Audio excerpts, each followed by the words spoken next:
Welcome back, everybody. Today we're going to be talking about adding some recovery hooks to your 1999 to 2004 Jeep Grand Cherokee WJ. These are recovery hooks and should only be used as such.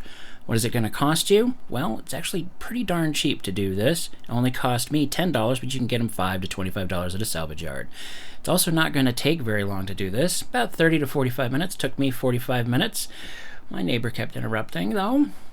And you're going to need quite a few tools, though. A 15mm socket wrench, a T30 Torx driver or socket, Phillips and flat blade screwdriver, and small needle nose pliers if needed. Those are only used for removing some pins.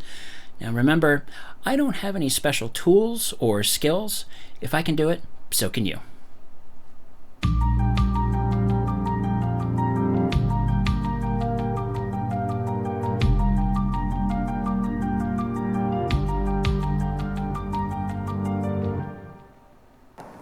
Alright, here's what it looks like without the hooks. We're going to be removing some screws right here. There's also going to be some clips that we're going to be removing right here.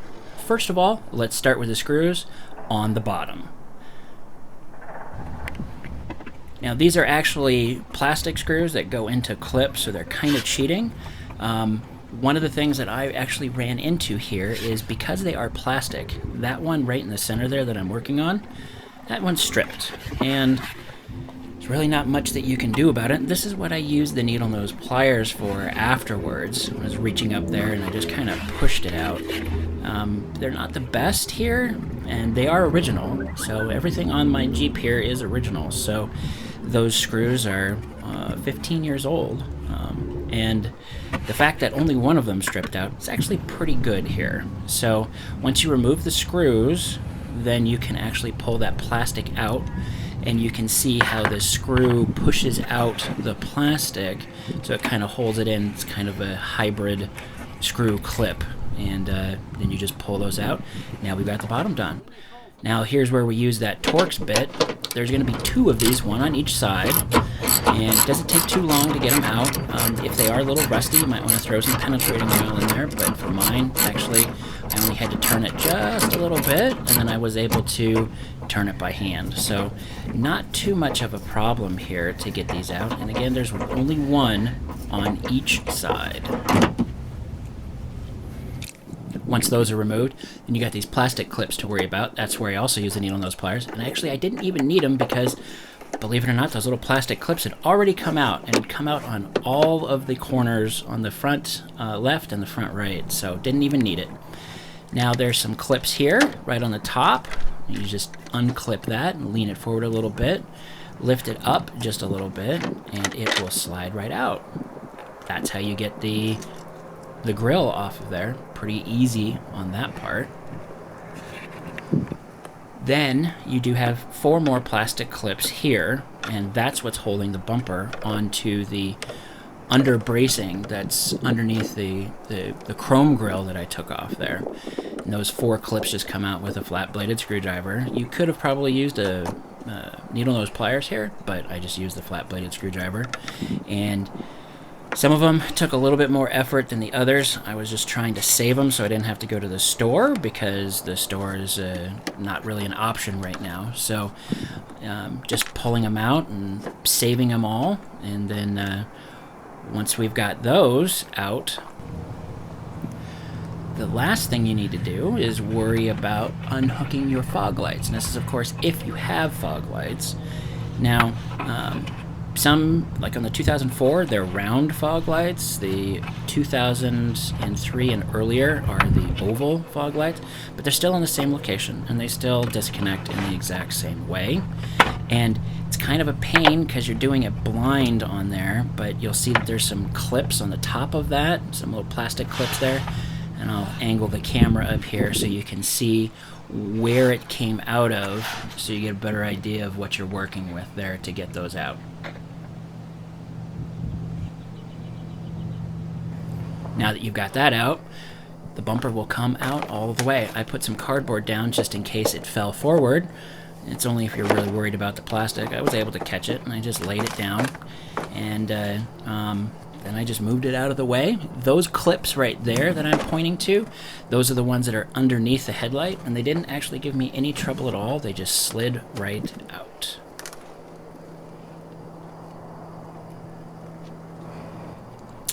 Here is where the top clip is going to go for the hook, and as I zoom in here, you can see there's a hole, there's a round hole and a square hole. Now this is what's going to go in there, and I was able to take off all of the hardware when I got it at the junkyard or the salvage yard. I painted it, even though I really didn't need to. I just wanted to make sure it had a nice fresh coat on there. And they only go in one way. I was kind of worried that I was going to lose, or not lose parts, but mismatch parts, but they actually only go one way. So once it's in the right way, it just drops right into place. And then underneath here, you're going to see this is where the third one goes. And again, it only goes one way. You want to have that so that the nut part of that is facing up, and then you just slide it in the square at an angle and push it forward. And that is the third of the 3 bolts that's used to fasten this to that support brace. Then I just held it in place, dropped the bolt, because that always happens, and pinching it there and holding it until it grabs, and then you just do that for all 3 of the bolts there. I didn't worry about putting any anti-seize on there because everything underneath mine was actually really clean. The environment that I live in, it's very lucky because I don't have to worry about salted roads, so I don't really have to worry about rust on there. But if that's something that you need to do, you can definitely put some anti-seize on there, or I know people will throw some fluid film in there as well. So I just turned it by hand, not getting it all the way tight, so that I could move it around and adjust it just a little bit there. And then I got out the socket, and one part needed the extension, and the other did not need the extension, so I just took the extension off and screwed it in. And that's it. There's no torque rating spec that I was able to see on this. I tightened it down as tight as I could, because if you are going to be using this in a recovery situation, you definitely want to have these as tight as possible. And I just kind of went around to all 3 and tightened them all up there. This is the only time where you need that 15mm, is just for these 3 bolts here. And then you just do the exact same thing on the other side. The process is literally identical, and when you're done, it looks like this. Of course, the bumper's not on, but you can see where we've got those chrome hooks sitting out there. This is a very easy and a very nice modification to be able to do. So now that everything's on, just got a little montage here of putting everything back together.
There we go.